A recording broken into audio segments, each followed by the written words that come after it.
साथियों नमस्कार, मैं हूं श्रवण और आप देख रहे हैं यूट्यूब चैनल पेंशन प्रहरी। पूरे प्रदेश में अटेवा का सदस्यता अभियान चल रहा है, उसकी चर्चा करेंगे। साथ ही जो एमएलसी प्रत्याशी हमारे विभिन्न क्षेत्रों में दौरा कर रहे हैं, आप सभी को उसकी जानकारी दी जाएगी। और एक और महत्वपूर्ण विषय है, बिहार में विधानसभा चुनाव हो रहा है। उस चुनाव में पुरानी पेंशन की स्थिति क्या है, कहाँ है, इसकी चर्चा होगी। इन 4 बिंदुओं पर आपसे कुछ मिनटों में बात करेंगे। आगे बढ़ते हैं। सदस्यता अभियान आप जानते हैं कि सितंबर महीने से जारी है और ये 31 अक्टूबर 2020 तक चलेगा। सदस्यता संगठन की ऋण होती है।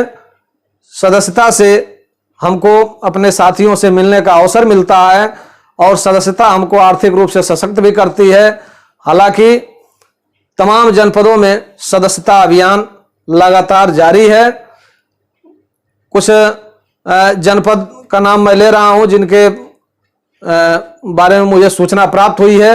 लखीमपुर, जौनपुर, बहराइच, कासगंज, गाजीपुर, लखनऊ, मैनपुरी, इटावा, फिरोजाबाद, आगरा, मथुरा, क्या नाम है, अलीगढ़, गोरखपुर, कुशीनगर, बलिया, बनारस, इन तमाम जनपदों से जो सूचनाएं प्राप्त हुई हैं उसमें साथी हमारे लगे हुए हैं, लगातार सदस्यता अभियान चला रहे हैं। सदस्यता अभियान 31 अक्टूबर तक चलेगा। इसको सभी साथी गति प्रदान करें, साथियों को बताएं, अपने मुद्दे से जोड़ें। और साथ ही सदस्यता 100 रुपये का सदस्यता शुल्क, 100 रुपये सदस्यता शुल्क में आप जानते हैं कि आपका संगठन काम कर रहा है और आपसे सहयोग इसी के माध्यम से लिया जाता है ताकि आपसे एक जुड़ाव बना रहे। इसके अलावा आगे जब बढ़ते हैं हम, कई जनपदों में बैठक भी हुआ है।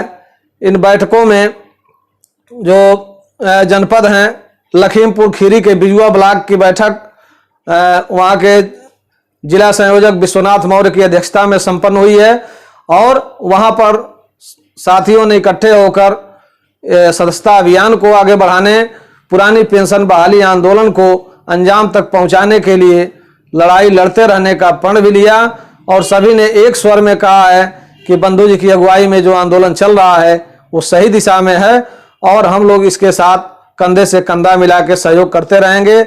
जौनपुर में भी एक बैठक का आयोजन जिला संयोजक चंदन सिंह की अध्यक्षता में संपन्न हुई, जिसमें मुख्य अतिथि के रूप में, विशेष अतिथि के रूप में उस क्षेत्र के हमारे प्रदेश उपाध्यक्ष श्री सत्येंद्र राय जी, बनारस के जिला संयोजक विनोद यादव जी और वाराणसी खंड स्नातक से प्रत्याशी चंद्र प्रकाश गुप्ता ने भी प्रतिभाग किया और साथियों को निर्देशित किया कि किस प्रकार से आपको जन जन तक, सभी साथियों तक इस आंदोलन को ले जाना है।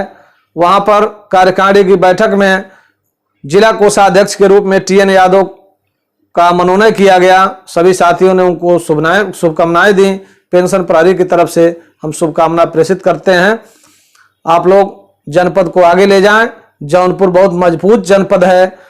जौनपुर के साथियों का जोश और वहां के जिला संयोजक की सक्रियता देखकर लगती है कि और भी हमारे साथियों को उनसे कुछ सीख लेते हुए आगे बढ़ना चाहिए।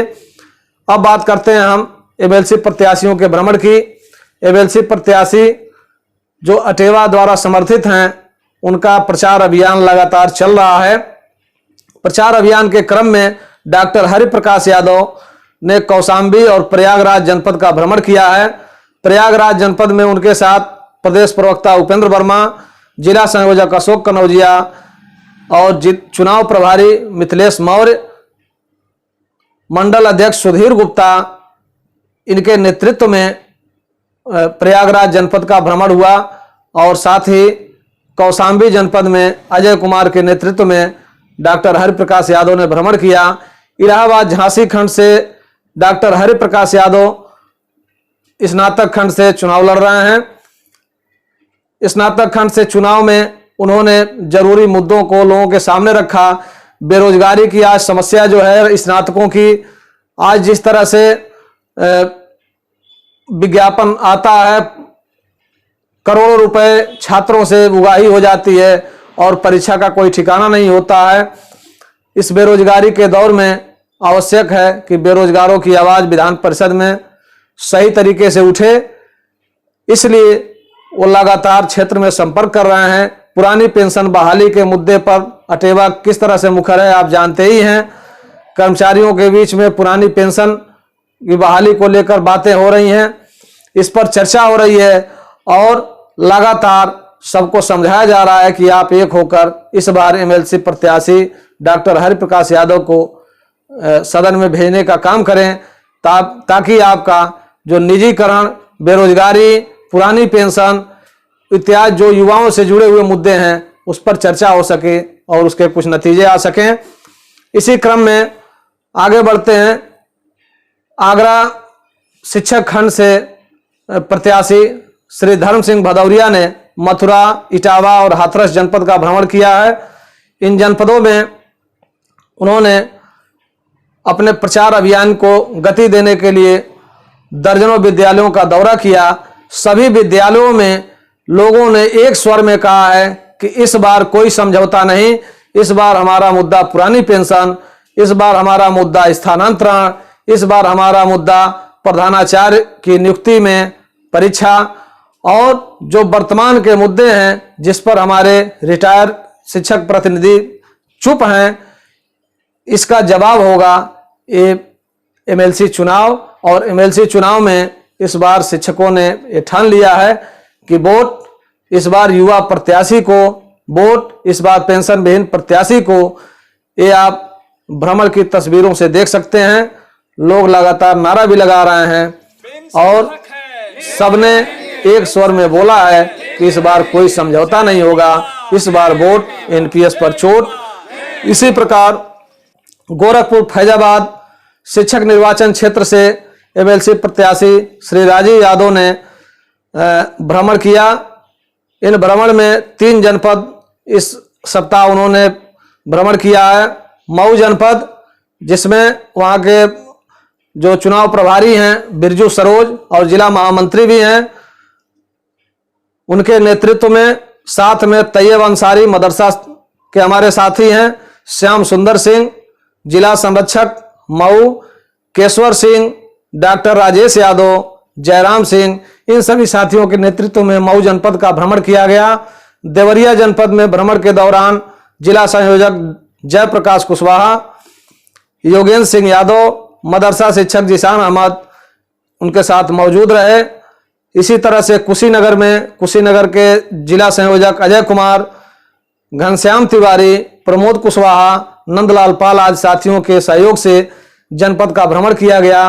राजीव यादव आप जानते हैं एक ऐसा नाम है जो पूर्वांचल के जो 17 जनपद हैं, गोरखपुर फैजाबाद शिक्षक खंड के अंतर्गत 17 जिलों में उनका चुनाव प्रचार अभियान जोरों से चल रहा है और एक एक शिक्षक साथी लगातार ये बोल रहा है कि इस बार का हमारा एमएलसी सेवारत होगा, इस बार का हमारा एमएलसी पेंशन विहीन होगा और इसके साथ कोई समझौता नहीं होगा। इसी तरह से बरेली मुरादाबाद खंड से अटेवा समर्थित प्रत्याशी हाजी मोहम्मद दानिश ने भी विभिन्न जनपदों का दौरा किया है, जिसमें अमरोहा में डॉक्टर शिवशंकर यादव जिला संयोजक के नेतृत्व में दर्जनों विद्यालयों का भ्रमण किया गया। इस भ्रमण में लोगों ने बढ़ चढ़कर आगे आकर प्रत्याशी को समर्थन प्रदान किया। प्रत्याशी से बोला कि बहुत हो गया, अब देखा नहीं जा रहा, क्योंकि जो लोग विधान परिषद में बैठे हैं वो सालों से रिटायर हो चुके हैं, उनके पास लड़ने की शक्ति नहीं है, बोलने की शक्ति नहीं है, चलने की शक्ति नहीं है। एक तरह का जोश दिखाई दे रहा है युवाओं में, जो नए शिक्षक हैं उनमें, और सभी लोग ये मान रहे हैं कि इस बार की लड़ाई बहुत ही अच्छी लड़ाई है, क्योंकि इस बार मैदान में युवा प्रत्याशी भी उतरे हैं, साथ में राजनीतिक दल भी हैं, और उसके साथ साथ जो रिटायर मठाधीश लोग हैं वो भी हैं। इसी तरह से बिजनौर जनपद में कपिल चौहान जी के नेतृत्व में जनपद का भ्रमण किया गया है, हाजी मोहम्मद दानिश अख्तर के द्वारा, जो बरेली मुरादाबाद खंड के शिक्षक से प्रत्याशी हैं, और लगातार उनका भी भ्रमण चल रहा है। साथियों, इन सब चीज़ों को बताने का उद्देश्य यही है कि आप जागरूक रहिए, सतत रहिए, क्योंकि 6 साल बाद आपके पास एक मौका आया है। अटेवा ने आपको एक मौका दिया है। अगर हमारे साथी विधान परिषद में पहुंचते हैं तो यकीन मानिए, नए लोग, ऊर्जा से भरे हुए लोग और पेंशन विहीन लोग जब विधान परिषद में जाएंगे तो उसका नज़ारा क्या होगा। ये कन्नौज के अपने भाषण में बंधु जी ने बड़ी विस्तार से बताया था कि नज़ारा क्या होने वाला है अगर हम लोग इस लड़ाई में कामयाब हो जाते हैं। अब लास्ट में आते हैं, बिहार में इस समय सामान्य विधानसभा निर्वाचन का काम चल रहा है। वहाँ चुनाव अभियान जोरों पर है। राजनीतिक पार्टियां अपने अपने दांव पे चल रही हैं, मुद्दे उठ रहे हैं, लेकिन इन मुद्दों में हमारी पुरानी पेंशन कहाँ है, उसको ढूंढना बहुत जरूरी हो जाता है। आपसे बता दें कि वहाँ की प्रमुख विपक्षी दल जो है राष्ट्रीय जनता दल, जिसका नेतृत्व तेजस्वी यादव कर रहे हैं, उनका अभी घोषणा पत्र जारी हुआ है। उस घोषणा पत्र में पुरानी पेंशन बहाली का वादा किया गया है। साथ ही मार्क्सवादी कम्युनिस्ट पार्टी माले, उसके घोषणा पत्र में भी पुरानी पेंशन बहाली का वादा किया गया है। साथियों, बहुत लोगों को लगता है कि घोषणा पत्र में पुरानी पेंशन के शामिल होने से क्या होगा,